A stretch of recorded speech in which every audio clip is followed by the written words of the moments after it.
What's up? Welcome to another edition of Chat It Up Sports. Oh, it is, boys. Before we get into anything, look, the Eagles are Super Bowl champions. Travis Kelce, Taylor Swift, Patrick Mahomes, and his wifey and his little brother and all that, they're going home sad. Andy Reid finally loses to his old team, but I do have to say a quick shout out to y'all. And I know Garrett and Miggy are not here, but by the way, I'm Greg Larnard. That is Joseph Guthrie. That is Chase Green. Boys, it's been 1 year.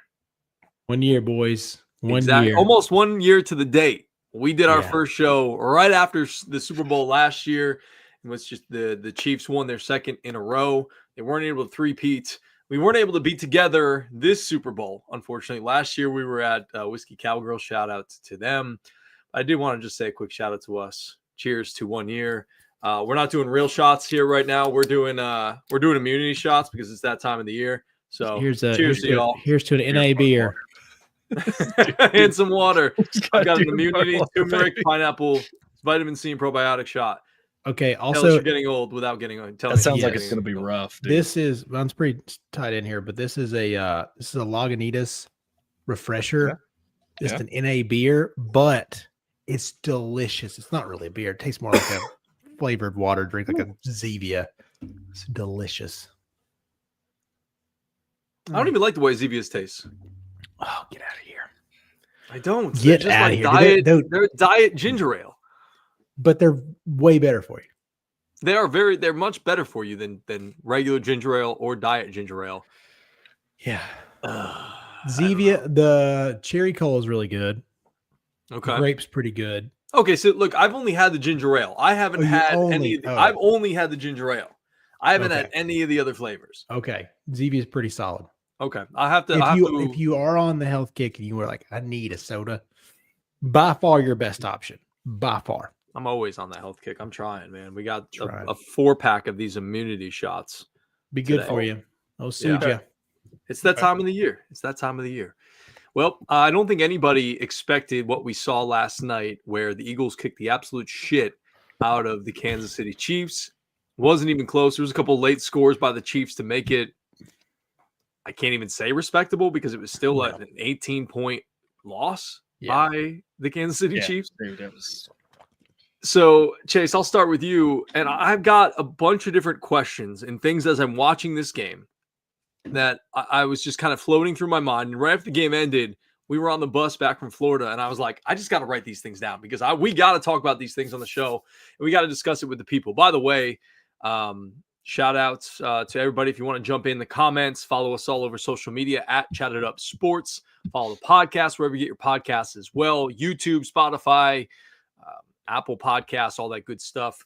5 stars, nothing less. I actually look like a 4 because my camera. There we go. I got to get right in front of my face. I feel like John Cena when we're going like that. But yeah, fly Eagles fly, Scotty. Yeah, you let him know. We were sitting right on the bus together. Associate head coach of the UTC mock softball team. Fly Eagles fly, buddy. He was on the bus, and I'll tell you what, he was caw. He was flapping his pumped, huh? Oh, he was pumped. Not that he likes the Eagles, but just always nice to see the Kansas City Chiefs get knocked down a little bit here. And there were some calls in this game that actually went the Eagles' way and not the Chiefs' way. So it was an interesting game. But Chase, let me start with you because this thought was just permeating through my mind. It's not anything crazy. It's not anything inventive or wild in terms of a question. But in your estimation, while you're watching this game, give me the number one reason why the Eagles were able to beat up the Chiefs as badly as they were. Number one, no doubt about it, was they were able to get pressure with 4. Simple as that. I think the Chiefs really needed that front 4 or that defense to be young enough and inexperienced enough where they got so much juice from the Super Bowl. They're just like, oh my gosh, they need them. You needed those moments where they fly right past you. You know, they always talk about like if you get past your tackles when you're rushing against Jalen Hurts or Patrick Mahomes, you're probably screwed. It's like, oh, those guys step up. They're either gone or you've just created a gap for them to run around and make a play. That Eagles front stayed at home, let Patrick go nowhere, and just caused havoc. Sweat had himself a day, boys. and I was more impressed than I thought I was going to be. You know that defensive line, you know that front's good, but daggum, dude, wore them out. No doubt about it, that front four. It really reminded you of like when the Giants beat the Patriots in 2007, where they just constantly got after Tom Brady. Like they were able to affect him. And that's the way in both of those Super Bowls that the Giants were able to beat the Patriots and Tom Brady. And that was really the recipe for success in this one, that front four. And they kept talking about it on the broadcast that they didn't even have to bring a blitz last night. That was the craziest thing about it. Vic Fangio said, hey, look, Georgia North, I'm going to let y'all just go get after it. So talk about that a little bit. The impact of Nolan Smith was he was Georgia, correct? Yep. Yeah. I don't know why I thought he was Alabama for a second, but Nolan Smith and everybody up there for the Eagles and the impact that they had in your mind, Joseph. The Philly Dogs, man. The Philly Dogs, baby. That's right. Well, I think it's something. I think Jalen Hurts actually said it probably best is the way that those guys were able to form a culture on defense from what they had been formed when they were at Georgia, and how they played together as one unit, and how they had each other's backs. And I think ultimately also what came down to it in this game was just Philadelphia just had a better roster, man. Like it's something we talked about on Thursday. We went with Brandon. We went position by position group, and we were like, all right, Philadelphia. Okay. Philadelphia, D-line, Philadelphia. Secondary, Philadelphia. Wide receivers, Philadelphia. It's like quarterback, well, Kansas City. Okay. Yeah. So Philadelphia is the better team. And I'll try to remember if I could say it correctly, Chase, because I won't be able to say it as good as I did in the pre-show. But the game, no one expected it, no. But when we broke the game down on Thursday, this is what we would have expected this game to look like if it was Team A, Team B, and they're playing each other. If it hadn't been the Chiefs that had squeaked by all year, if it hadn't been the Chiefs that had won 2 Super Bowls in a row, if it was strictly just like question mark over the logo, Team A, Team B, look at this roster, the Eagles should win this game by a lot. But nobody wanted to pull the trigger on that because it's like, well, you can't doubt Patrick Mahomes and Andy Reid and Travis Kelce like that. No. And then it happened. And I think it's a testament to what Howie Roseman and the Eagles have done with their draft picks, how they've used them well. As much as it might pain him to say it, him being a Florida guy, it's tough drafting all these Bulldogs. You draft good players, man, and a lot of them just happen to be on the same team in 2021 and 2022. Yeah. So, dude, you do what you got to do to win, man. And I think that shone a lot last night in the Eagles' commitment to putting together a big roster, being able to get pressure with just 4. You've got a number 1 wide receiver in A.J. Brown, and then backing him up as a Heisman winning wide receiver in Devontae Smith. Like, you built this roster to win Super Bowls, and they got 1. We'll see if they can get more. Did you guys realize that Devontae was the first Alabama player to score a touchdown in the Super Bowl? Wow, really? Ever? That's what somebody told me that yesterday. That's why. Wait. Didn't Jalen score one in the first one? I don't know if they're counting him. I was going to say, he definitely scored. How can you not? He scored one in this game, too. Before Devontae. Maybe it was wide receiver. Now that it could be. Yeah. I would believe that. That I could see that, yeah. It had to have been, because I was like, that doesn't make any sense. It's like, they pumped out too many players to. What if that would even be crazier? I mean, that also would be kind of wild. Yeah. I guess it was wide receiver. Okay. Now that is believable. That makes sense because, I mean, they really kind of come on. Well, no, it can't be. Did Julio not score? No. Devonta Smith becomes first player drafted from Alabama. Scores a touchdown in the Super Bowl. Okay. Got him on a technicality. Yeah, it's a technicality. Like still, that's crazy. It's still a correct stat technically. So, because I was like, that's No way. And that's why, I put the old anytime touchdown on there. But you know what I'm saying? I was like, if somebody says it, it's bound to happen. Oh my god. $26, boys. Yeah.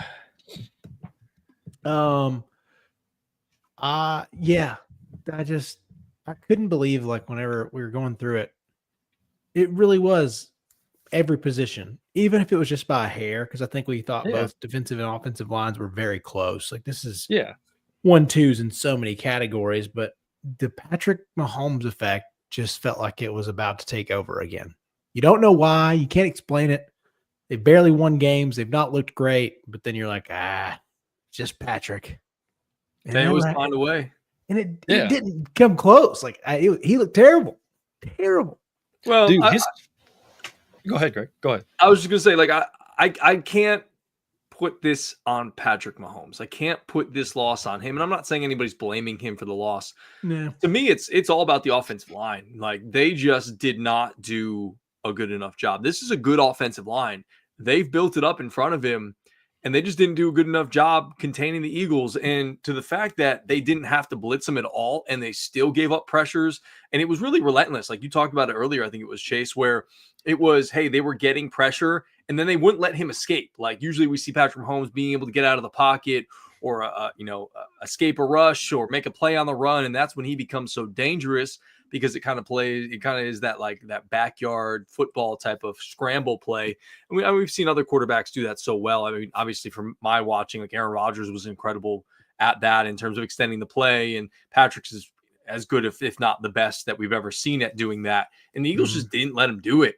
And then the secondary coming up with plays when they needed to. I mean, talk about Cooper DeJean. And then, Joseph, you mentioned all the Georgia guys that they drafted, and Quinyon Mitchell, who's there, and Zach Bond, who they brought in. Like, to me, the reason why they were able to dominate this Super Bowl so much, outside of the pressure that you talked about, Chase, which is obviously the glaring weakness there, or the glaring reason why they won this Super Bowl. But it really is, you talked about it, it's Howie Roseman and the way that he has built up this roster around a guy like Jalen Hurts. Because you think about Jalen and you look at his numbers, and they're not anything special, and you look at Troy Aikman. I kind of think about Troy Aikman in his time with the Dallas Cowboys, and he wasn't anything special when he played with the Cowboys in terms of prolific numbers he put up, but they put an incredible team around him, and they were able to do a lot of really good things and had a lot of success there in the late 80s, early 90s with the Dallas Cowboys.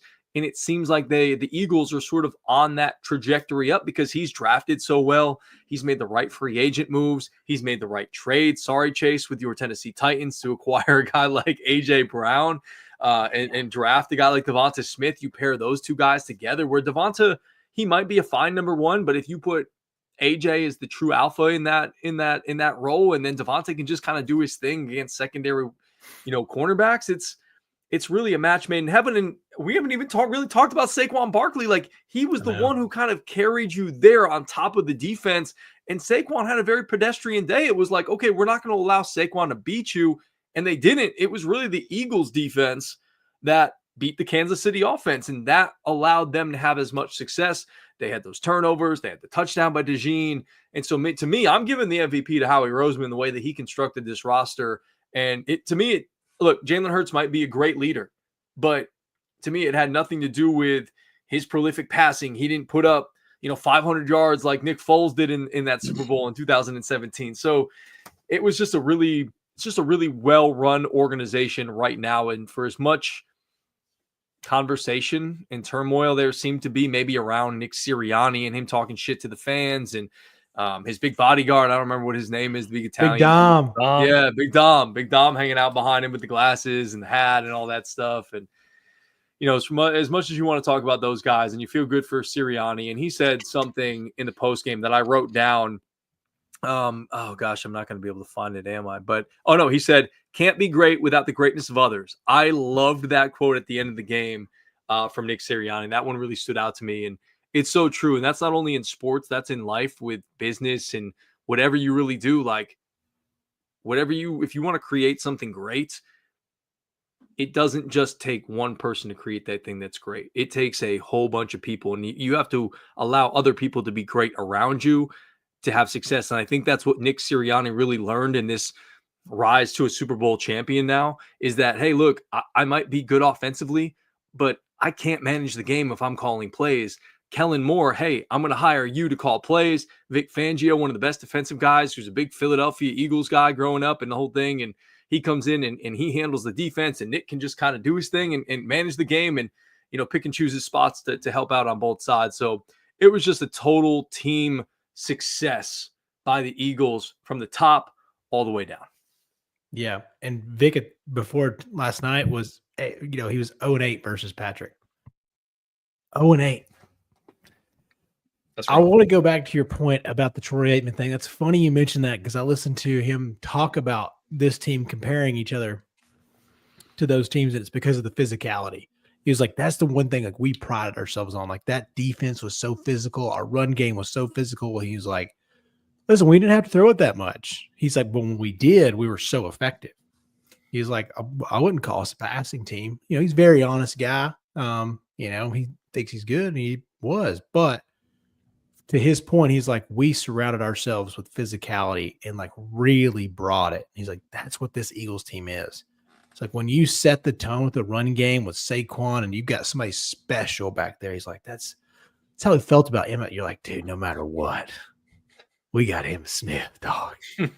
And like they have, it's funny. You can probably compare it in some ways, like AJ and Michael Irvin, pretty big divas, pretty big studs. Like this was one of those moments. You're like, wow. I listened to Troy on Friday and him talking about that. And then you making that comparison. I was like, it's kind of spot on in a lot of ways. Like, I know we're going to get into some legacy talk, but this year's team was built just like that. So it's kind of scary you mentioned that because I was like, whoa, those guys, they really are. That was sort of just like off the top of the dome. Like I'm just talking, and as I'm talking, I'm like, this seems very comparable to the Cowboys. Like that's not something I had ever really thought about until I was literally catching myself as I was talking. Yeah, I was like, you know what? He kind of feels like a Troy Aikman. Not saying that he's going to be a Hall of Famer or anything like that, but shoot, if the Eagles are able to turn this thing into a dynasty, maybe he does become a Hall of Famer. I mean, we can talk about the dynasty thing. Any quarterback like that's going to be as run away with 2 or 3 Super Bowls and wins an MVP. And then also he's going to have good stats. Like he's going to have crazy rushing stats that you're not going to be able to deny. So I don't know. There's a path for him. There's a weird path for him, right? Yeah, no, there is for certain. And it really comes down to, in my opinion, the success of this organization, because he's not good enough alone as a quarterback. He's not going to put up those incredibly prolific numbers. He might put up really good rushing stats for a quarterback, and he's definitely improved as a passer. But to me, he's not going to be a Hall of Fame guy unless the Eagles have that level of success where, hey, he's winning multiple Super Bowls and they're continuing to put really good pieces around him. Because to me, he's not that guy to carry you to a Super Bowl. You have to have all of those pieces around you for an extended period of time to be good. And you look at the state of the NFC right now, they're set up to potentially dominate the NFC for years to come. I mean, there are a couple of other teams that you can say, like, yeah, maybe there'll be some competition and whatnot, but the 49ers have fallen off. Now Debo is out here. They've given him permission to go seek a trade. Ayuk just got paid big money. He got hurt. Brock Purdy, who knows if he's going to get paid or if he's that good. Where's CMC in this whole thing? The defense isn't as good. I know they rehired Robert Saleh. The Packers are in the mix as well with Jordan Love. I don't know what he can be. They need to add an alpha wide receiver. The defense is kind of in flux right now. I don't know if Jair is probably not going to be back. So, they have some holes, and who knows who's going to be quarterbacking for the Vikings, and is the defense going to look the same because they hired a lot of sort of mercenaries? 1-2 year guys, mercenaries on that defense, and Brian Flores did a fantastic job with them. Is JJ the guy? Is Sam coming back? Does Aaron go to Minnesota? That would be fucking awful if he did. Sorry, let the legacy keep running. Oh, no, don't do that. Continue the story, Aaron. Yeah, continue it, but not in Minnesota. Continue it somewhere else. He's going to San Fran. That would make sense. I wouldn't even hate if he went to San Francisco because that's his childhood team. I would not hate it, but I would absolutely despise one of my all-time favorite athletes if he did that. Like, I absolutely loved Brett Favre. I did. Childhood hero, the whole thing. He's part of the reason why I became a Packers fan. And then when he was a Minnesota Viking, you go down a notch on my dude. my book. If Aaron were to do that, my soul would be crushed. KFC, baby. KFC. Keep that career going. No, he should go to Pittsburgh. He loves him some Mike Tomlin. God. Yeah. I don't know, man. Go hang out with George Pickens, JJ Watt or TJ Watt. Yeah, go get Cooper Kupp. Get all the old guys out there. Let's bring Jordy Nelson out of retirement. Let's trade for we putting together the real life longest yard team. This basically is the longest yard. That's what we're doing here. Oh wow! Is Colin Kaepernick going to come and be the backup? Yeah. Cap could be something. We can figure it out. Dang. Yeah. They really do have a good setup because you can't trust the Lions. It's another one. Why can't you trust the Lions? Because of the coordinators leaving? Your coordinator's leaving. Big one. Ben's, I think both your coordinators leaving. It's gonna be really tough. Losing both, right? Huge. Yeah. And then just what you saw, you're like, wow, lights got real bright, and you guys didn't.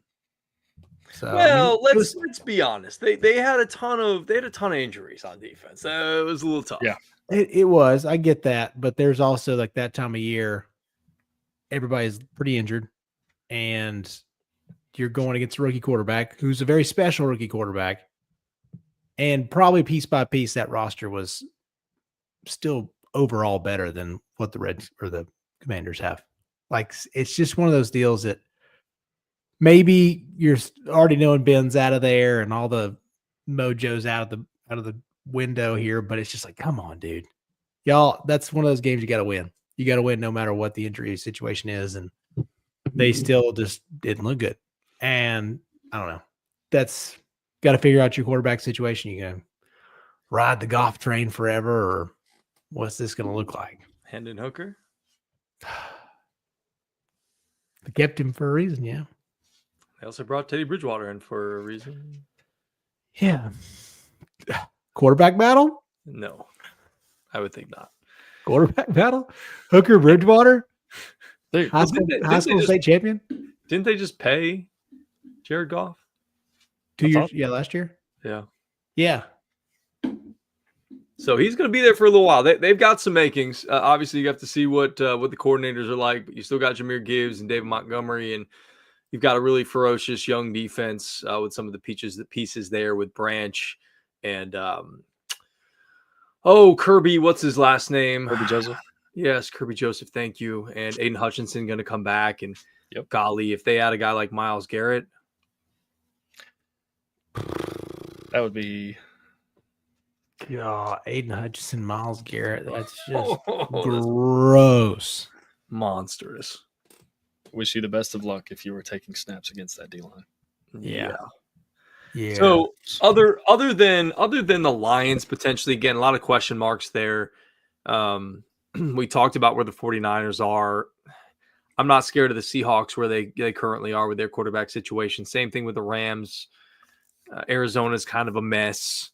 The Falcons have a lot to figure out with Penix. Panthers got a lot to figure out with Canales leading that squad. Kellen Moore going over to New Orleans. I'm not expecting much from them. The West and the South are just not great, man. No, Tampa Bay, I know they're fun, exciting, but they have to get better defensively. If they get better defensively, if they add some pieces defensively, I could see them being in the mix for a team to sort of compete against the Eagles because I get it. I know Mike Evans is not getting any younger. Same thing with Chris Godwin coming off another injury and things like that. But even with those guys down, they still had some other guys step up, and they've got some good running back options and whatnot. And we talked about Minnesota, Green Bay. Who knows what's going to be of Chicago with Ben Johnson? You kind of have to see with Caleb Williams and some of the options that they have there. And then the other team that you look at in that own division has got to be Jaden Daniels in the Commanders. That's right? The main one. If they can put together a defense with Cliff Kingsbury staying, they've got a decent shot to compete year in and year out with the Eagles. They really do. And it sounds like they're going to be I wouldn't call it a destination, but I think some agents are going to want to call and be like, hey, like if the cup thing's real, it's like, hey, here you go, I can spin it. What can we make happen? What does Cooper Cup have left in the tank? Honestly, Be a solid number 2 somewhere, or maybe a 3. I was gonna say he was barely a solid number 2 on his own team. Yeah, at this point in his career, Puka was pretty damn good, and Scary Terry. That Puka guy is pretty good. Yeah, Puka guy is pretty good. Yeah, 2,000 yards next year is what they say. Do they see? That's a lot to live up to. That's what my Instagram algorithm has told me a few times. I don't know who these guys are. It's like certified ball knower 27. I'm like, you guys got to know clearly. Something. Yeah.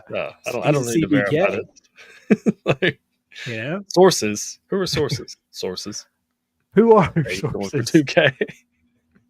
Can't give up the sources. Never. Dude. No. Stafford's still in LA. Yeah. He's always gonna be able to sling it. I feel like that guy's gonna be one of those, like he's gonna be like 65. Like, I wonder if Matty can still throw it. He just hums one about 45 yards right down the freaking pipe. He's Uncle Rico, dog. He really is Uncle Rico. He's the actual Uncle Rico. Throw it over that mountain. He's got a cannon, man. Yeah, he was in one of those like mattress commercials too, and I was like, oh, okay. Oh yeah. He's picking up a little extra cash.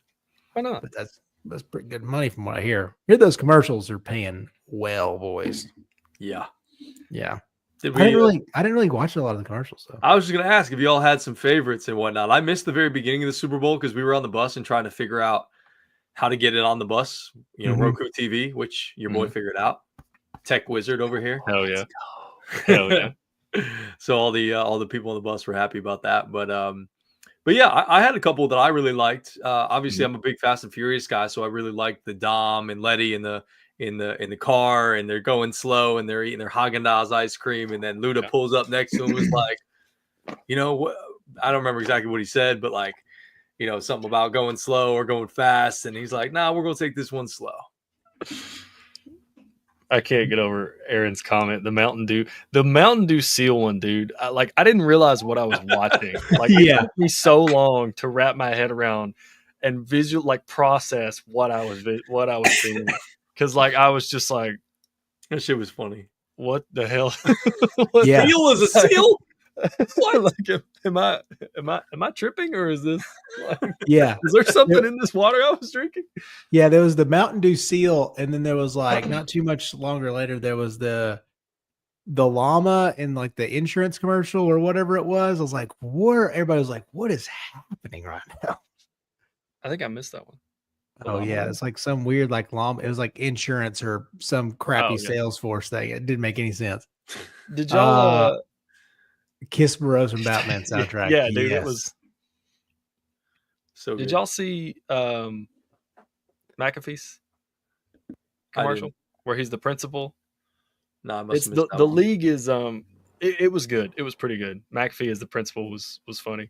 The league's petitioning for varsity flag football for girls from the high school, like nationwide. Yeah, hell yeah, dude, that's cool. I thought that'd be sick. Yeah. And then I'll be a homer. I was a big fan of the Jeep commercial with Harrison Ford. Yeah, that was good. That was a good one. That was good. That was sick.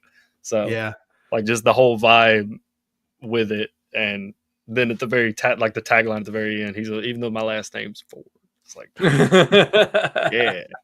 I thought it was cool. The cul-de-sac party with Post Malone. What do you guys think about the ones they're releasing early on like social media? I mean, I love that commercial specifically. Yes. Because Peyton Manning in a commercial with Post Malone and Shane Gillis, dude. He's just wearing those long jorts. Dude, Peyton is like he's so funny without trying to be. Yeah. Like, I don't know what it is about his, I guess it's because he's the sheriff and he's in these commercials. I don't know, man. It's just, they have the perfect Bud Light guys right now. Like getting Shane Gillis involved with Bud Light, Notre Dame, and Philadelphia Eagles. Like it's been a gold mine for them, dude. It's been a gold mine. And for him too. Yeah. I don't mind them releasing some Super Bowl commercials early. I think it's fun to let some of these bigger companies like pack some heat and tell like, hey, our like most of our advertising budget was allocated to this commercial for the Super Bowl, which makes sense. I don't mind it as long as they're not like, I don't know. I guess as long as it doesn't flop, as long as it's not like, oh, that commercial kind of sucked. Somebody lost their job for that one. That was a great line in that one. Does your lawnmower smoke meat? No, my smoker cuts grass. Boom. Bang.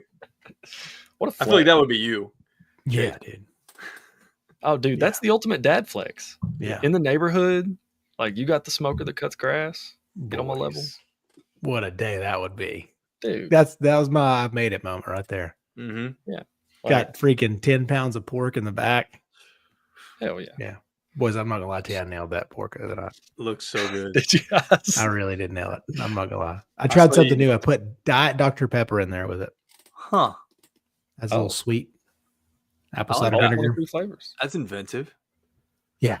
I saw you use those claws that we got you. Oh yes, sir. Yeah. They were a big hit. Family loved it. Family loved it. Thank you, G. Got you. Yeah. Speaking of family, I just want to put this one out there. I had to tell Jack, my nephew, that I am stronger than the Hulk. So if anybody's out there and you see it, like, yes, Uncle Chase is definitely stronger than the Hulk. So keep that on tap. Coming soon to your next Marvel movie. Exactly. Yes. So yes. Yeah. But those two commercials, but I saw a lot of people like hated the fact that they pre-released it on Instagram, and I was like, I don't know. I feel like it's still hit. Yeah. Still good commercial. Yeah. Not a lot of people What did y'all think of the Dunkin' commercial? It was like one of the first ones in the first quarter. Had with Ben Affleck and was Belichick in it too? Yeah, Belichick and his girlfriend were in it. Yeah, I saw that. That was like the first one I saw when we got. That was like I think that was the first like Super Bowl commercial. You know, I think before that there's just been a couple of run of the mill ones, but that was the first like Dunkin' was up first. Yeah, I thought it was good. I mean, you put Ben Affleck in a Dunkin' commercial with Belichick and his girl, like they're just good. Like they're just funny and talking about Matt Damon, and they were good. Get the Boston accent out there. Yeah. It's perfect. I wonder if you had to pay more. Do you have to pay more for your time slot? Probably. I would assume so. Yeah. I feel like you pay more for the first half than you do the second. Yeah. Everybody's locked in early. Yeah. Because a lot of casuals are going to be there early. Mm-hmm. Yeah. People might leave somewhere at halftime after the halftime show, driving home. Yeah. I feel like a lot of people leave Super Bowl parties at halftime. Yes, that happened for us, especially like working adults or adults with small. I learned with the small children thing was huge. Like, battle. Thank you for this. I appreciate the 6:30, so at least I get half. Relatively easy, It's a little late for Gracie. Like we're a 7:30 bedtime here, at the latest, boys and girls. At the latest. That's not. We're up at 8:30. She's battling. She's a trooper, dude. Trooping out. So. It is a little tougher, but there's unless you got the pack and play there, whole kit and caboodle, you're out. You're out at halftime. So I miss the single days on that front sometimes, but then other times you're like, I don't want to get back home by 8:30, 9 o'clock. Yeah, you can watch the rest of the game from the comfort of your own home. And you have to get back to their bed, Mm-hmm. Yeah. But then you missed that riveting halftime show. I'm glad I did watch. We watched most of that. What did you think about it? I didn't get a chance to really watch it. Where we were in our travels back home from Florida last night, it was literally as we stopped to get pizza. We got Blaze Pizza. Shout out to them afterwards. It was literally like right at the end of the first half. And so all the girls were watching the halftime show at the pizza spot. So I didn't get a chance to really sit there and watch it, but I did peep some of the phones that were, watching the halftime show. But it seemed like a lot of the girls were very, very invested in the halftime show. From what I saw, looked awesome. Some of the digs that I read about after the fact towards Drake were pretty darn. I didn't know any of those until today. Yeah, same. I had to read up about it a little bit, and I know Miggy's more of the hip hop rap guy, and I was hoping he was going to be here to discuss this, but yeah, I mean, in general, I thought it was good. There was a lot of subliminal messages in there, and A lot of dissing towards Drake apparently, and about his pedophilia and all these other things that have happened in the past allegedly, and then bringing Serena out there was kind of wild. Savage, dude, savage. I respect Kendrick for that. I do too. I don't know it. I realize I know a lot of I know some of his songs, but there are some of them, if I don't know them, I had my old white Signal Mountain dude moment where I was like, I can't understand a word he's saying. I had a couple of those where I was like, I don't know this song. I couldn't tell you. Some of them I know. This is a very true statement. If you want to appeal the entire viewership, it was not very good. Maybe not for a halftime show, and especially towards an older generation, as you mentioned, Chase. Like, I talked to my dad today, and he was like, "That was the worst halftime show I've ever seen." I was like, "Well, I understand it. You're not a big rap guy. That's not your type of music. I get it." I really do feel like it was for our age or younger. Yes. Oh, dude, no. I feel like it was for even younger than us, man. Oh yeah, we're the who cat. You know who was for us. They didn't pick him. It was Wayne. Weezy F Baby. Oh yeah. In New Orleans.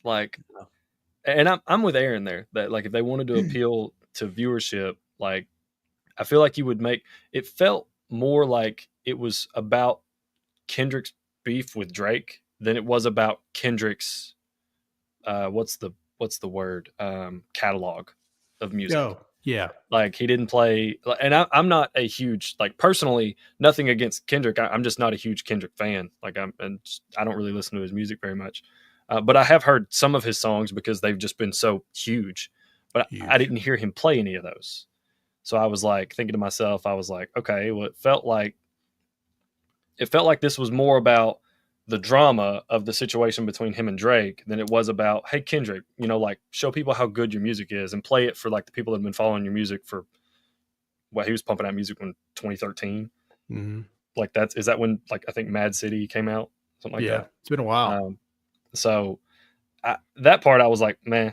But I got to thinking about it last night too.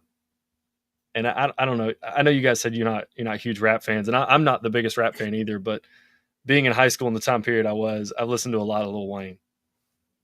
Yeah, a lot of Lil Wayne. You can't tell me, dude.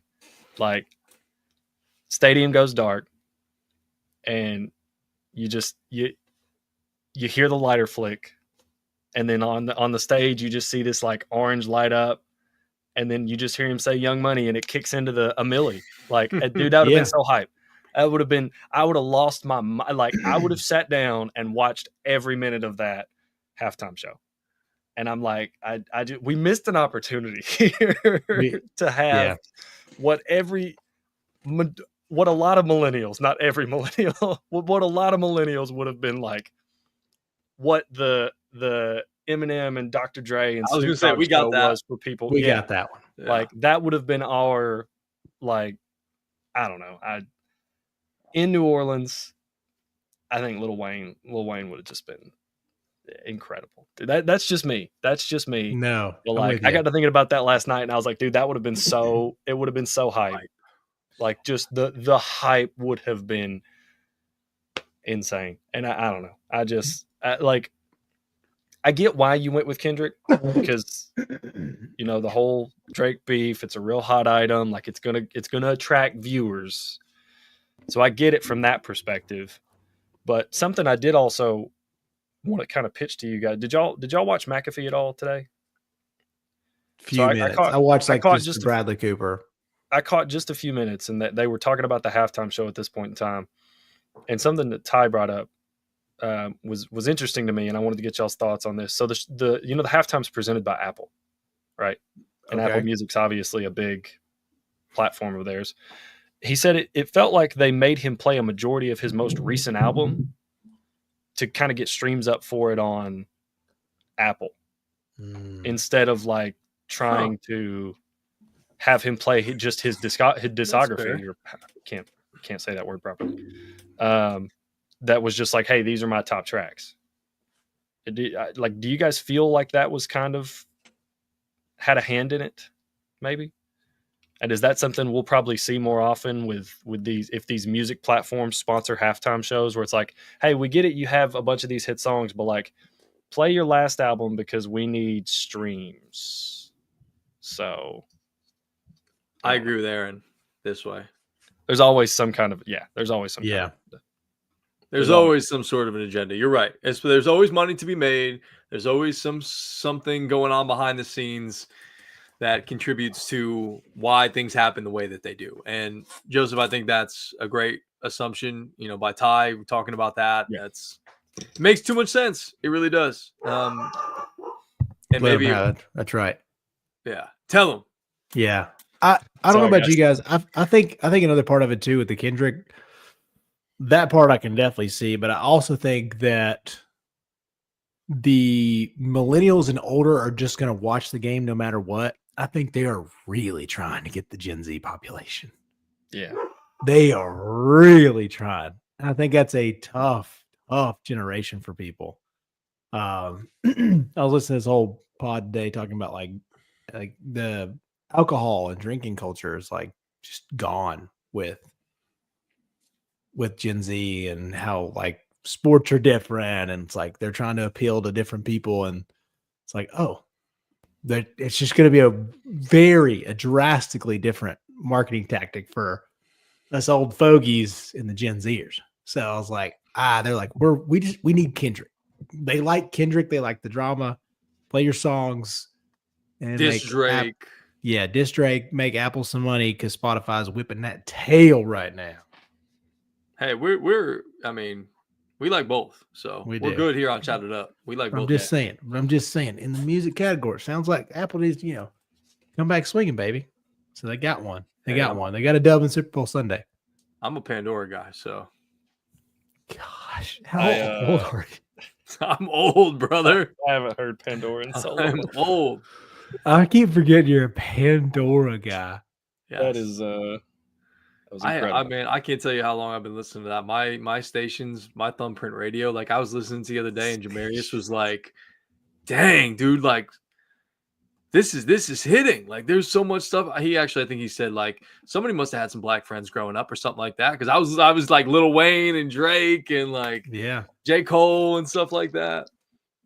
But yeah, no, I was a little ghetto back in the day. I rocked G-Unit shoes and South Pole and stuff like that. South Pole, I forgot about Bro, that. did you have an Echo jacket?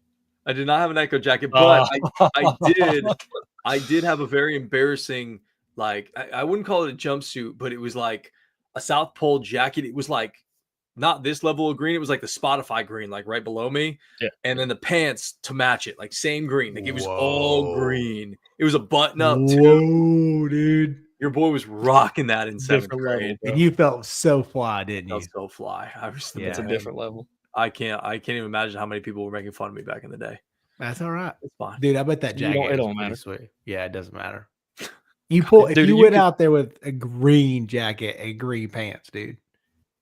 I did. I was out there in the streets like that. Y'all have seen some of the suits I've worn to weddings. So I don't usually have any fear. You ain't afraid of colors now. That's right.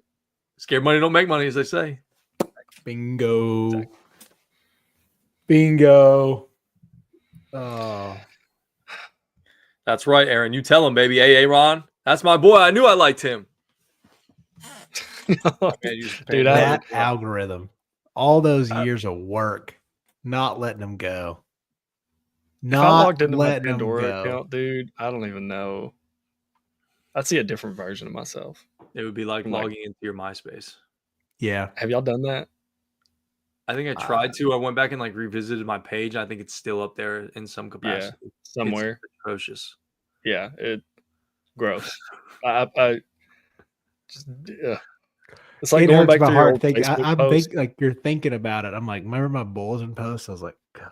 Yeah. It's secondhand embarrassment of yourself, dude. I'm getting like sick kind of like right now. Dude. You want to go back and like smack yourself. Dude, I would knock myself 3 stories through.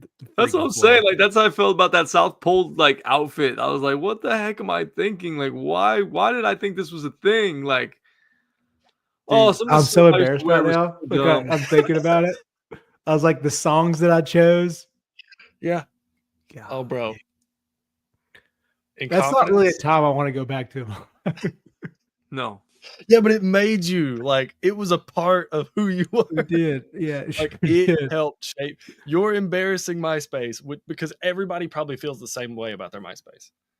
Yeah. Everybody yeah. that had a MySpace. So I forget. Our Not age, everybody. our ages too are like the perfect MySpace. Yeah. Walk of shame. Yeah. Yeah. And early Facebook, dude. Yeah. Early, like Oh, I bet. take a this scroll back guy's through. You're like, Facebook. oh, I can't even imagine what this guy's 2013 Malcolm Facebook, Harris. I can't even imagine. Guys, can you hear me okay? We Oh, can. yeah. You can. Oh, what's happening? I'm so sorry I'm late. We're just talking about MySpace and my old ghetto-ness that I used to have, being wearing G-Unit shoes and South Pole get-ups and whatnot. Oh, did you rock a little Nietzsche back in the day? No, What is that? Little even know what fat that is. farm, little baby fat. no. It was just South Pole and G-Unit stuff. I had some G Unit Reeboks that were my prized possession. But did. those were sweet. Yeah, the suede. Mm. Absolutely. My Absolutely. pride and joys. Did y'all ever get the Reebok AI pumps? I wanted them. Dude, I wanted them. I Did you have remember. I got them. I was like one of the first people. I loved shoes. Loved my shoes back in the day. I remember I got them. My friends were like, "Stealing shoes," and they would like try to grab my shoes and just do the pump thing. Like 10 the dudes, equivalent of 10 guys like trying to tackle you in the middle of the classroom. You're like, "Stop! Pump his shoes, pump his shoes." I remember those. Those were also cringy days, like my MySpace. I did have anybody have Heelys on this call? Yeah. did what? Did anybody have Heelys under the sound of my voice? No doubt about it. If there was one guy, it's gonna have Heelys. It was Yeah, Joseph. and I Man, rolled up, Jessica. rolled up in them bitches like I own the place, man. Those, I remember those, and I got a pair of Shoot. I got a pair of black Nike Shocks with like the thick ass shock Oh, yeah. in the back. I had dude. that. I had felt that. like Those were my the basketball man. shoes for the longest time. They were the Dude. best. I wore those like when I wore those They to did gym nothing. class. I felt like a superhuman athlete. Yes. I was like I'm different. I Dog, wasn't, but I the felt like Nike Shock, like that was the epitome of wealth. Like my Yeah. mom's, bless her heart, she used to get me every color. I don't know how she did it. The Nike Shock was the shoe. It was my shoe. I used to wear that in a polo every single day. Oh, they're so that was a great. different era, man. The Elite socks and Nike Sperry's. I was, the bro. Sperry's. They don't know, man. They You had don't. it on. The amount of If you money had I on some spent on Elite Sperry's, socks, dude. what? Sperry's found- were a hitter back then too. Oh, God. You walk in, and you're like the black and white Nike Elites with like the squares going up the back of your calf and some like Sperry's. Oh yeah. You stood on Yeah. business. Him. Did y'all ever do the Nike customs? Oh, I remember. Was it Nike ID? NikeID.com, dog. Oh Right, my! yes. I used to Yeah. build. I had like a library of shoes built on Nike Same. ID. I never ordered any of them, but I was just, You just built. You sit there and just build them. built them. Like Yeah, I did one year. I worked like all summer, and then I came back, and I was like, I'm gonna spend pretty much every dollar that I have. I bought a bag. I think I still have this bag. I'll bring it.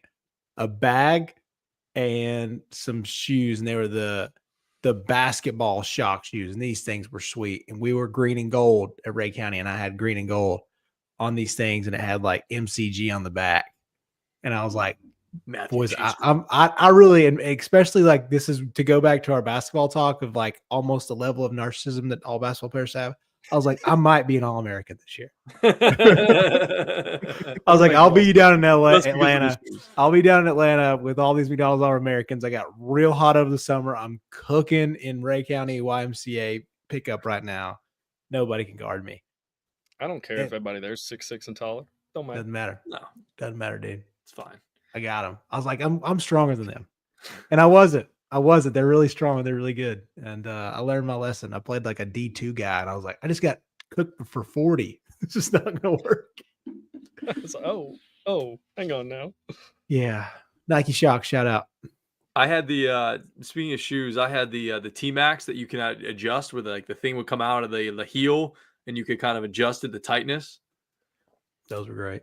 Those were hot. Those things were heavy as bricks. I don't Those are know like why the- they were so heavy. I felt like I was running in with bricks on my shoes. I feel like everybody got those too. Like there was a wave of our AAU Yes. squads that got them. Yes, they were terrible. Yeah, they had that little like piece of basketball cord in there. Is that the ones you're talking about? Mine just like the back of the heel just popped down, and you could like adjust the tightness of the shoe. Yeah. No, there was another T Mac one that had like this like piece of basketball cord in it. There were some good T-Mac shoes. Those ones were just heavy as shit. Like I couldn't get my feet up and down. I was slow-footed enough as it was. Those didn't help, but they were just so cool. Can't hold that man back anymore. No, you know, so fast. Anyways, Meg, we were talking about this because we were talking about the halftime show of the Super Bowl yesterday. And I was like, man, I really wish Meg was here to give us his thoughts because he was like, he's more the hip hop type of guy. So what did you think of Kendrick and the subliminal shots at Drake and beyond? I mean, personally, you're supposed to be the best rapper of our generation, which that is subjective. I just, for him to have so many hits and to really make it about another artist, because that's what it was last night. It was about another artist. Like the build up to it was all for one song. To me, if I'm Drake, I'm sitting there laughing because it's just like, man, like there was a rap bar from Drake. And it was like, oh my gosh, it's all because of the boy. So give me the loot, or something like that. Basically insinuating like, it's clearly because of the boy. So give me the loot. But basically, it's just saying that your moment of shine is because people are wanting to see how I react. It's not necessarily for Kendrick and his art. I thought it was cool. I mean, to be honest, I feel that the Super Bowl almost messed up because it was a horrible game for one, and then for two, I was at a buddy's house yesterday, and first off, it was amazing. But second off, I feel that you lost demographics 35 and up. Like they're like, I'm gonna go get some buffalo chicken dip. I don't know what he's saying. Not Hey, really. I knew what he was saying. I'm 35. I'm a man. Well, you got some seasoning though. It's different. You got some seasoning. I will say though, it's just like I don't think hip hop, like the best hip hop show that I saw at the Super Bowl was Dr. Dre, 50 Cent, and just like a conglomerate of acts. I think that's cool, but to just have one rapper, like to be honest, if SZA was not there, it absolutely would have been to me the worst Super Bowl show of all time. Like you got to have a balance of singing. I think next year's performance is going to be catered to more R&B, if not rock music, because you saw kind of what happened with Kendrick. It felt really forced, and it felt just like a shot at Drake. Yeah, we said the same thing. It and felt we're- like they were really wanting them. They want that Gen Z population so bad. Yeah, and it just didn't work out. I mean, it was crazy. Overall, it was cool. Like it was fine. It's just I wasn't moved, but I'm also super biased because he was talking about my favorite rapper. So it is what it is. I know y'all have probably dove all into legacies, and I'm just gonna say real quick, the biggest loser last night was the tier 2 quarterback, meaning Lamar Jackson, meaning Josh Allen, and especially Joe Burrow. Biggest losers of the night last night. Why? To me, in my eyes, Jalen Hurts has supplanted them. But he's not a tier 1. I think he's just like now sort of top-ish of the tier 2. But we were also talking about that, like I was comparing him, and I know Chase had mentioned, earlier that he had heard the comparison earlier, but I just kind of threw it out there that like Jalen Hurts almost reminds me of Troy Aikman from the the 90s with the Dallas Cowboy teams, because like he's not great, but if you put the right pieces around him, like Troy had the right pieces around him, and they win these Super Bowls and they have all this team success, you could get fooled into saying like, hey, like this guy is a Hall of Fame quarterback. And I'm not saying like Troy wasn't a really great quarterback, but his numbers don't support that because like they didn't have to throw the ball a lot, you know? Yeah, for sure. I They had love that. defenses and they had Emmitt Smith, and this team has a great defense and they have Saquon Barkley. I will say that Jalen Hurts and Jason Tatum are the same person. They don't have much aura, I'd say. I think that they're not really the most popular guy in the league, but their credentials are second to none. Like Super Bowl championship, NBA finals, there's always a caveat. Like I think that, yeah, what you're saying about Jalen Hurts is true, but also he's got things that other guys don't have that we're trying to crown. Jason Tatum is a very similar boat in the NBA. We want Anthony Edwards to be the guy.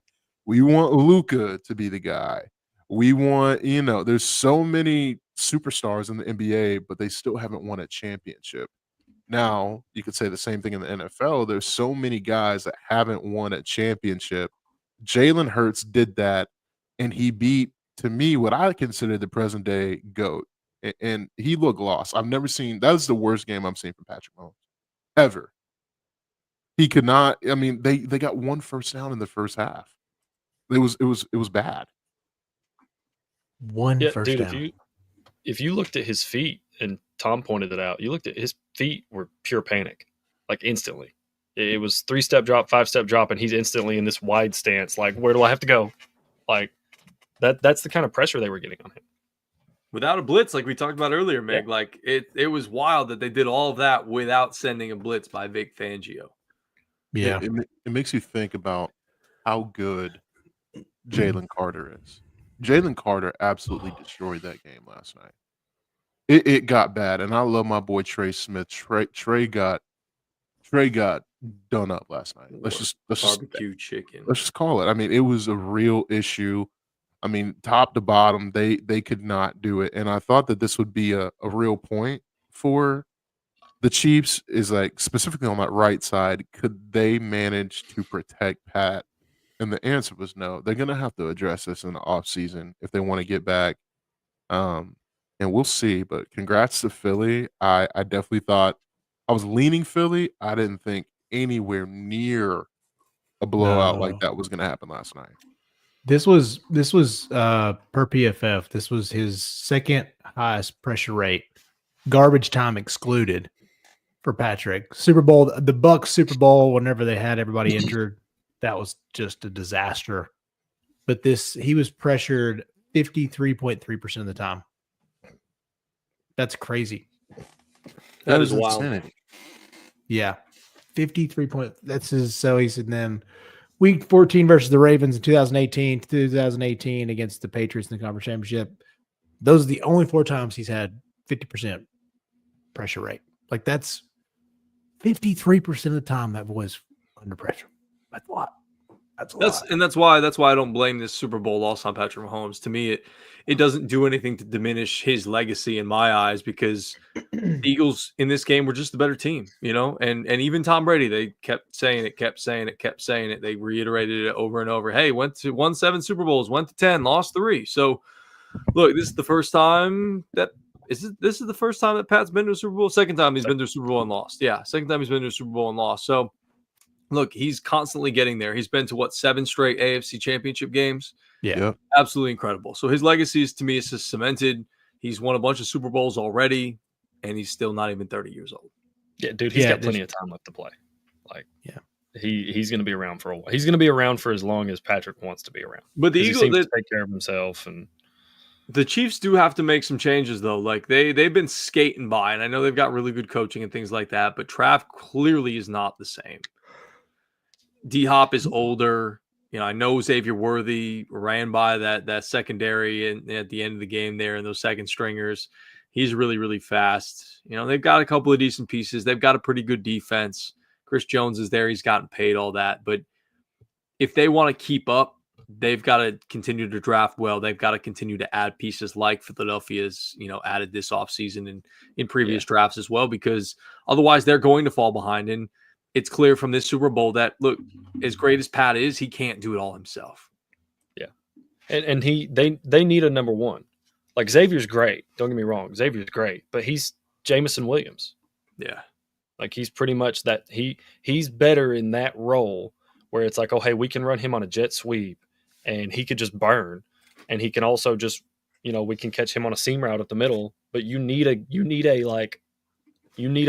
Brown or an Amon-Ra St. Brown. Like you need somebody that Patrick can go to on 3rd and 8 and get a first down. I wonder if Rice will Kelce be for that the when he longest comes time. back, though. You love what? I wonder if Rice will be that when he comes back. Because he seems felt like like it last year, Yeah. a little bit towards the end of the season.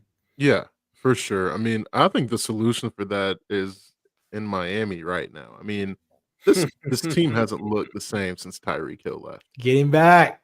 It just hasn't. And I think that it's kind of like that old girlfriend that you're just like, man, why we break up? This don't make no sense, you know? So it's just like, hey, you get her back. In this case, He's still a little crazy, though. He's a little crazy. Boy, hey, now get crazy. Tyreek back and try to win, because I think everybody in that building has a sour taste, and I think Tyreek helps a lot, specifically Travis. I think you're going to see Travis different next season. I think he knows that time is up, but also I haven't recognized this guy in the last three games. Playoff Trav always wakes up, and it felt like he was very much so asleep. This is such a good year for tight ends, too. I mean, Yeah. This is a really good tight end draft. I'll be interested to see, Harold Fannin from, Bowling Green going to them, the second round. This guy's just freaking touchdown monster. Looks like Madden stats. Jason Taylor's son from LSU, Gunnar Helm, any of those guys. Gunnar is so cold, bro. That would be awesome. Gunnar is going to be a phenomenal pro football player. You think he'll fall that far? I think Atlanta's going to try and take him and flip Kyle Pitts or something. Colson Loveland. So I'm just looking at random big boards. Yeah. Warren and Loveland will probably go higher than this. Warren will probably definitely be higher than 13. Loveland's expected to go to 29. Gunnar Helm at 47. There's no way there's 46 players better than Gunnar Helm, to me. That's just what I've seen. That Arizona State game, that little wheel route he ran, and just he just catches, and he's just in the right spot at the right time every single time. So yeah, this might be the time to go get your Trav replacement. Let him play one more year, give him a fat stack, and then teach the young guy. Teach this one young guy. Yeah. No, I think it's on. And they still have a lot of depth in that Kansas City room. I mean, you got Noah Gray, which he fell off the face of the earth, but Justin Watson is also very athletic as well. There are some pieces, but yeah, for sure. I think you definitely got to address some things for Kansas City, and they will. I mean, I think you got Patrick Mahomes, who'll more than likely take less money to make the roster better, kind of like the Brady way with those Patriot teams, and they'll be back. Not sure if I could say the same for Philadelphia when you win championships. Money looks a little different. You're losing your OC. Kellen Moore is now officially going to be named the Saints head coach. Things are going to look different. Yeah. Reluctantly, it sounds like head coach. This will be Jalen's fourth OC in 5 years? Yeah. Yeah.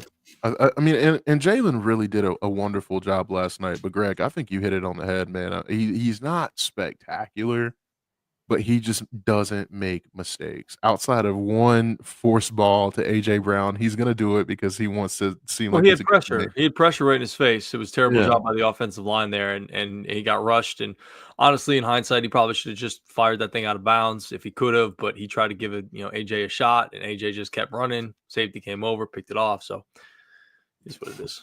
If I'm Devontae Smith, though, I think now I'm thinking about self over team. Meaning, Devontae Smith is one of 5 Heisman winners to win a national championship and a Super Bowl. He won a state title too. And a state title. He's won everywhere he's been.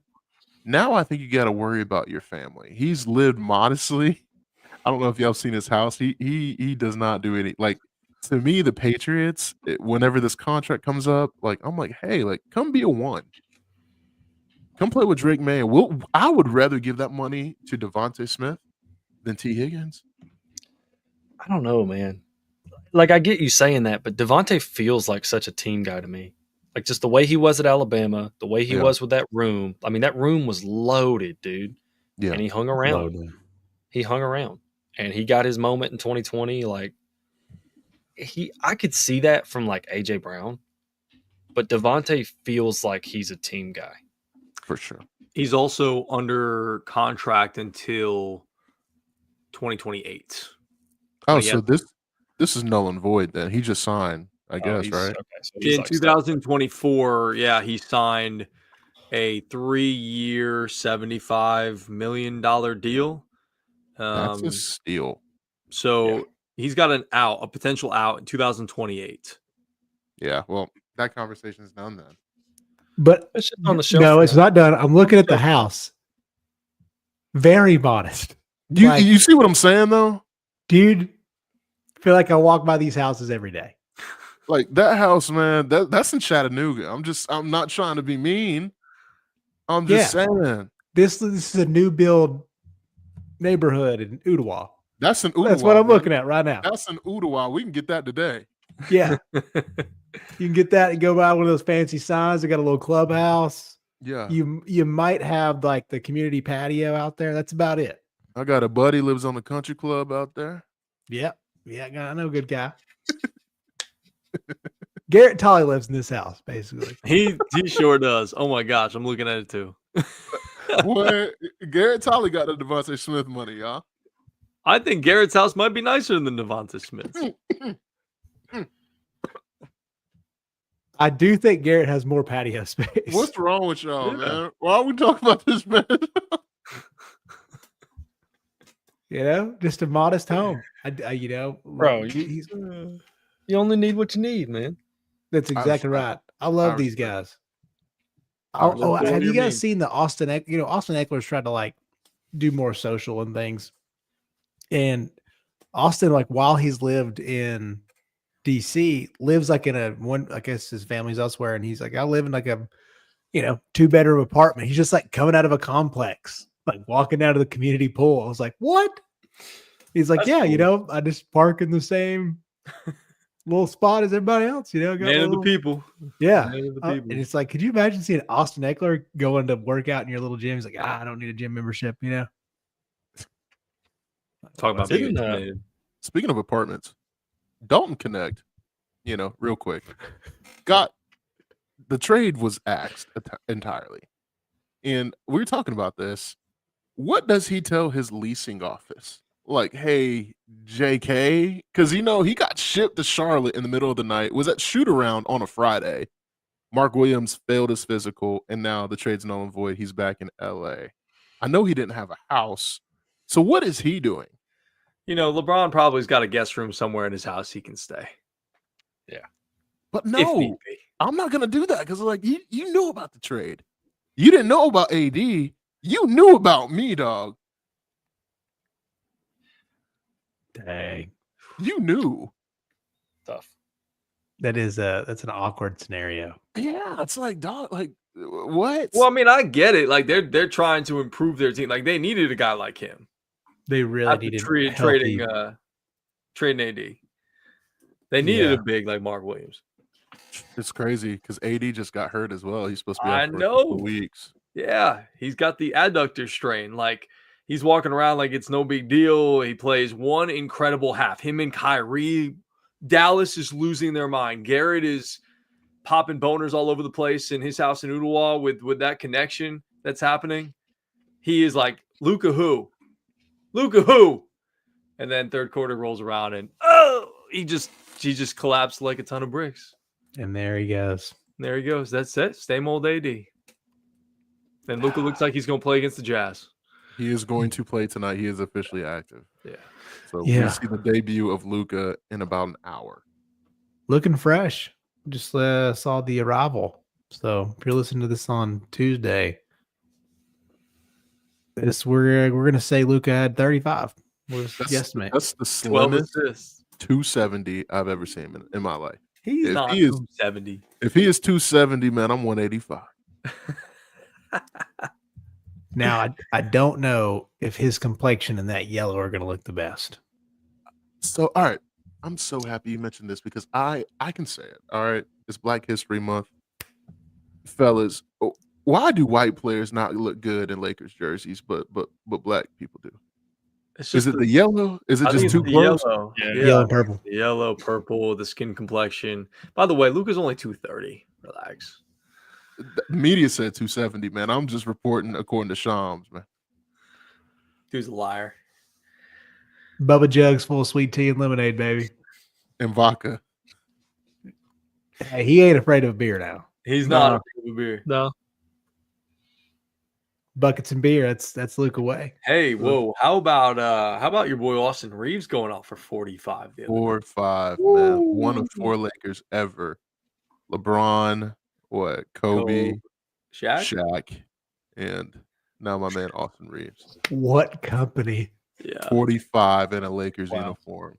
Luka will be there in 45 days, though. Could be there. I by can't the- believe they got out of trading him in that Luka trade. Yeah, no, you've established your backcourt. Now, are they going to be traffic cones on defense? Absolutely. But that's why you have Dorian Finney-Smith. I think you just need to add 3-and-D guys, and you need to find your center of the future coming up here in the offseason. Miles Turner is a name that I love.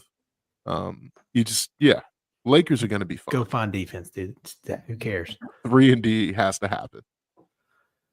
That was going to be an interesting. Like, if Mark would have came, then he's one of those guys that everybody talks about. Like, we probably know it's because he's in Charlotte, and they're like, just going to get some buckets. He has not cared about defense since he's left Duke. They're like, he was the most active defender, got to the league, played a couple weeks. Like, oh, yeah, they don't care about winning here. So if he would have came over there and not played defense, that would have been a humongously massive mistake to trade Dalton, but got axed. Now Dalton's looking at Rob Pelinka being like, what are you going to do to me now? Huh? on the flight home, dude? Come on. Hey, it's a business, Dalton. You know, Yeah. that's the conversation that's being had. It's a business. It's business, not personal. Yeah, Yeah. they wouldn't have drafted him if they didn't like him. Bingo. Yeah. Speaking of basketball, in the NBA, specifically Hubie Brown, give him his quick flowers, officially retires. And then Dickie V back on the mic after a 2-year battle with cancer against that in that incredible Clemson win over Duke. We always love that. Suck it, cancer. Phenomenal. Yeah. And suck it, Phenomenal, Duke. dude. That's right. Always good. I don't care who beats him. They're so good, though. Cooper Flax, so He's good. not bad. He's not bad. But I'm glad Clemson beat them. And it was good to see Dickie V back on the calls. And gonna miss Hube, man. He was one of the best. He really was. Coach, Great voice. podcaster. Yeah, he was so good. Yeah. Wonder what Dickie V's next game is. Maybe Saturday? Oh. I can't believe that man has never called a tournament game. Wow, I didn't think about call that. the tournament. Yeah, because I they didn't think about don't that at have it all. on. That's have just it a on rights ESPN. thing, right? Like he hasn't been able Yeah. to. He's got his contract with ESPN, and they don't do NCAA They don't tournament do. games. Wow. Yeah, That Crazy. sucks. Surely That that'll tournament. change as like an asterisk, you know. Maybe. I Lease don't him know. out. I think he's had offers. I just think he just is a company man. Doesn't want to breach the contract. Like that's not his thing. Yeah. I think he's got a good situation with the ESPN. He sure does. Yeah, whatever he wants to do, he can do it. Yeah. Yeah. CFC on Thursday, boys. Jersey reveal. It's gonna be sweet. Yep. I don't know what all we're gonna do yet. We'll let you guys know. But we're We'll have a gonna be great time. there. We're gonna do a podcast of some sort. I was gonna say we haven't even figured out what we're gonna do a show there with the interviews. We're gonna do it afterwards. We're figuring it out. We're gonna figure We're it out figuring this it week. out. Yeah. I got one last thing. If we're Yeah. ready. Yeah. Okay. So since, Super Bowl reaction show, football's over. Okay, I'm hurting right now, dog. Football's over. But one thing I did want to ask you guys, because I got to thinking about it last night. If there was a team, and maybe it's just because it was the Chiefs, or maybe it was because they'd been, in like 4 of the last 5 Super Bowls. If there was a team that was going to win 3 in a row, or a franchise that was going to win 3 in a row, who do you think would be the most? Who do you think would have the nation behind them? Because it felt like, obviously last night everybody's that's not a Chiefs fan was more than likely cheering for the Eagles because they didn't want to see them three-peat. If you think there's a franchise out, or do you think it's just a sports fan thing where it's like, I don't want to see any team win 3 in a row? This is the easiest answer in the world to me. I'm sorry. No, go ahead. The answer is the Detroit Lions. Period. Is it? Because that was the first team that popped in my head. Yeah. I think America would get behind it because Dan Campbell's literally a coach that you love to cheer for. Greg is a division rival and actually does not mind the Detroit Lions at all. Yeah. That speaks to how great of a culture that is, and we want to see him get one. I think you have likable guys. You got Jared Goff is a great story. You got Jameer, who is amazing. Y'all love Amon-Ra St. Brown. That's on y'all. Yeah, right. but that's one. Like, we're talking about 3 in a row. Like, it'd be a good story, and it's great. It's like, oh yeah, the Lions got theirs, man. They got theirs. Congrats to Dan Campbell. Congrats to Jared Goff. We love you guys. Next season, it's like, do you really want to see that again? Would the nation get behind Jaden Daniels and the Commanders? That's who I was looking at. Yeah. But I also think, like, God, I'm so tired of this guy. It's 3 in a row, man. 3 in a row is a lot. I know. Everybody would hate Buffalo. Yeah, no, for sure. And everybody would be critiquing and getting on Lamar and stuff like that. Like, I don't think people would want him to win 3 in a row. And same thing with Josh Allen. What about, would people hate on Joe Burrow if they won? He's too good looking. He's too good looking. He can't have it all, man. No, you can't. You can't look like that and have Jamar Chase. Yeah. Would they hate it as much if it was a different head coach? What if it was Zach Taylor that won 3 in a row with Joe Burrow? Like, would people hate that more than if it was like Joe Burrow and, like, say Ben Johnson had went to the Bengals or whatever? I know it's not. It's just purely hypothetical. Yeah. Maybe. I think that's why the Dan Campbell thing might be the right answer. And I think that might actually be why the Redskins too is like the likable coach, sounds like a pretty humble quarterbacks. I don't know what Jaden's going to happen, next year. He's like starting to feel himself, but like so far it's been pretty dang good. Yeah. Yeah. If you haven't, y'all need to watch that clip of him watching the quarterback silhouettes, by the way. Ooh. Jaden. Yeah. Jaden Daniels watching the quarterback silhouettes and throwing motions and running motions. Boy's on it. Boy's awesome. On it. Yeah, I like him a lot. Yeah. I don't think I would hate that. We're going with the Commanders and the Lions would probably be. I don't know of anybody else. Do you guys like? I don't think. I was gonna say the Titans. No. Well, we have to make it like feasible. Like, I can't even imagine the Titans winning one right now. Like, no, I know, but I mean, like, they have no offense, Chase. No, but like, no, and this is I need to see the vision a little bit more. Yeah. This is I can't purely even see it. Like, could you?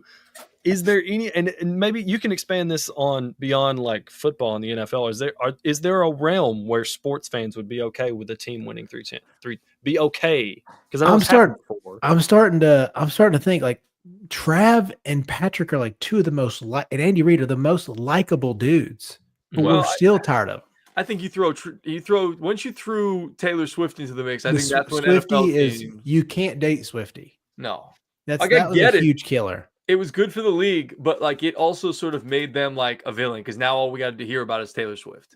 Yeah. So it was like kind of oddly made them. Yeah, it oddly made them kind of a villain. Like, I don't think people would have been upset. I like the Chiefs more when he wasn't dating Taylor Swift and I have to hear about her all the time. Mm-hmm.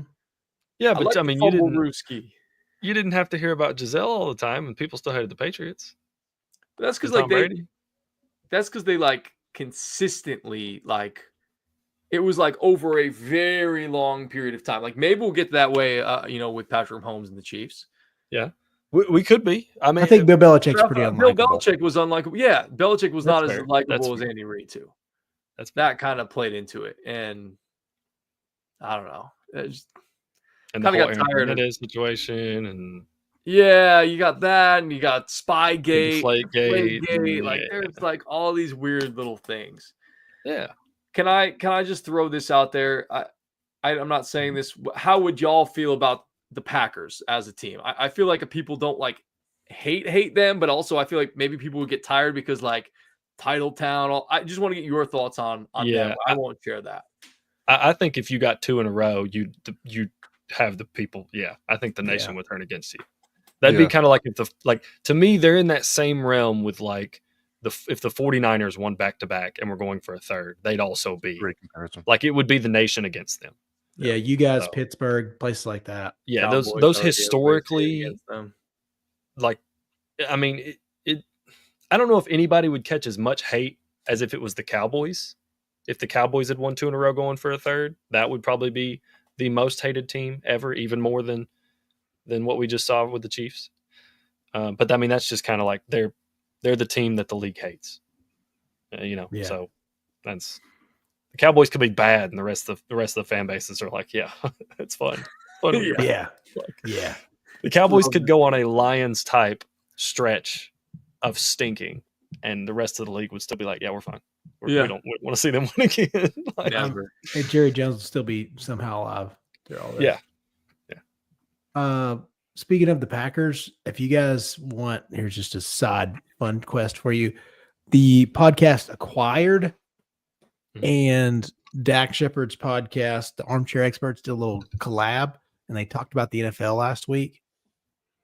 Fascinating how the true origin story of the NFL and the AFL and the AFC, how it all happened. Meat Packers sponsored a team because they get and go on the road. That's how the Green Bay Packers started. Just little things. It was awesome. It was like this weird society of football players that were just Ivy League dudes, not roughnecks. They weren't no athletes coming out the hood, and making it. Unless your neighborhood had like 9 bedrooms and 10 bathrooms. That's the only neighborhoods that played football back then. Long ways away from that. They're like, hey, we need fast people. We got to sell tickets, dog. Long ways away. Yeah, we sure are. Miggy, I would love to play some birthdays if y'all want to just do a quick round here before we get up off the show. Hit it, Miggy. I feel like we haven't played birthdays in a minute. I tried to do it. I was not as good as of a host as you are. You're fine. He's got the knack, dude. It's just perfect. You were fine. Let's see if there are any notable birthdays that we Could be have. today, tomorrow, possibly. All right. So this guy was recently a part of, I'd say, the last 2 weeks of NBA talk. He was a shooting guard, and he was a 5-star recruit, and was drafted in the last 3 years in the first round of the NBA drafts. He played basketball at Michigan State, and he, I think, to me, has a great future in the NBA. He was recently a part of something substantial happening in the NBA in the last week or so. Michigan State? Yeah, Yep. I'm trying to think. Drafted in the last 3 years? I'm free. All right. Who? He was a shooting guard that was a part of a really big trade. Played at Michigan State. Michigan State. Yep. I don't really know. I really don't know. no idea. All right. He That was is a a- former Los, That is he a was a former bodacious Los question. Angeles Laker. He was a former Laker. Who did they trade that? Oh, we joked about him being an elite guard. Just Oh, Max Christie. yeah, Yeah, Max man. Christie. Max Christie. Happy I didn't know birthday. he went to Michigan State. Me neither. I had Turning no clue. 22 That's years of audacious. age today. I did not realize he went to Michigan State. They had This some one- doubt. They had some bad years for a minute. No, they did. Yeah. This woman, to me, is the original heartthrob of, I would say, comedy / sketch / just good television. She's in so many different roles. She's done quite a bit in films like Cake, Bruce Almighty, Horrible Bosses, and We're the Miller. Jennifer Oh, Aniston. Jennifer Aniston. Yeah, that's correct. Nice. Turning 55 tomorrow. All Smart. right. This is a really good one. All right. This woman was a part of Destiny's Child, but it's not who you're thinking. All right. She's had a song called Dilemma, and she is the daughter of I don't know her name. Darius Roland Garrison and dated a few NFL players. She was in Destiny's Child with Beyonce. Something obviously rolling. Kelly Kelly Rowland. rolling. Yes, good job, guys. All right, another one. This guy, he died when he was 84. He was born February 11th, 1847, and without him, we wouldn't be able to see. Thomas Edison. Yes, that is correct. Nice, Joseph. That is correct. All right, I'm trying to Tommy. think. Old Tommy This boy. woman is 62, and she has been nominated for more than 30 Grammy Awards, sold 50 million albums, and let's just say that she is just one of the best country pop singer-songwriters ever. And she's known for a hit, many hits, but one is All I Want to Do. Shania Twain. Nope. Close. What'd you say, G? Sheryl Crow. That is correct. Sheryl Crow. Sheryl Crow is correct. All right, our final one. She's I'm trying to pull 62? something good. Oh, Oh, we are old boys. I have a few more. This is a really good. Okay, I have two more, and then Come we on, can be gone. Bring it.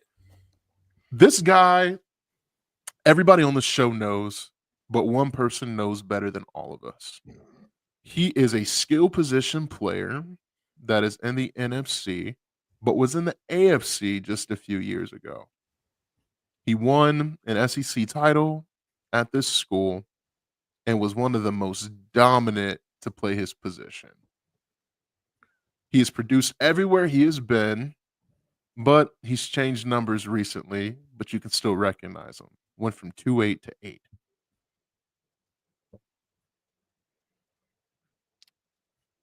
Is that Joe Mixon? No, he was in the AFC to AFC. went from 2-8 to 8. See, he won a Super Bowl? He has not won a Super Bowl, Did you but say he won an SEC title? SEC title. He's won an SEC title. And he won a national championship, actually, in the 2017-2018 season. He's won multiple SEC titles, if that helps. And he went from what? NFC to AFC? He went from AFC to NFC. Oh, AFC to NFC. It's a skill position guy. Skill position guy. I think he is in the top 8 of all skill position players in his respective position. Oh, Josh Jacobs. Yeah, that's correct. Oh, yeah. Duh. 2-8 to 8. Yeah. Yeah. One of us knows it better than Multiple the other. SEC titles. Yeah. Oh, yeah. Off. Rocco. Rocco. What up, dog? What up? Boy. All right, I this gotta is go a outside. good boy, and we're gonna leave it on this note right here. This guy is one of my favorite actors of all time. Come He on, has Rock. been That a boy. Good stuff. Look at the Welcome to the pod, Rock.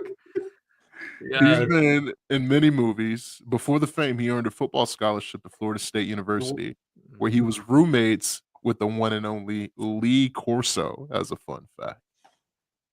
Kurt Signetti. No, that's a great guess.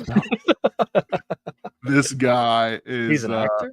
He's an actor, and he's been in multiple movies. I think 2 movies that we love. Oh, Bad Santa is one. Kurt You're Russell. No, you're also No, gonna Billy have Bob the Thornton. yard. Billy Bob. Yeah. Billy Bob.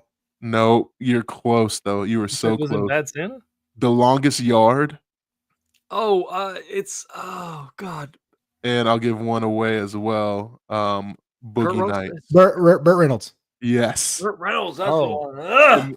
Yeah. Damn. that is going to be the end of our lovely birthday segment. Welcome back. Happy We need birthday, somebody everybody. Missed it. sponsor the birthday segment already. Yeah, this is by far our best part. Yeah. You crushed us, Miggy. Thanks, guys. Incredible. Appreciate it. Mwah. Mwah. All right, boys. It's been fun. Follow us all over social media at Chatted Up Sports.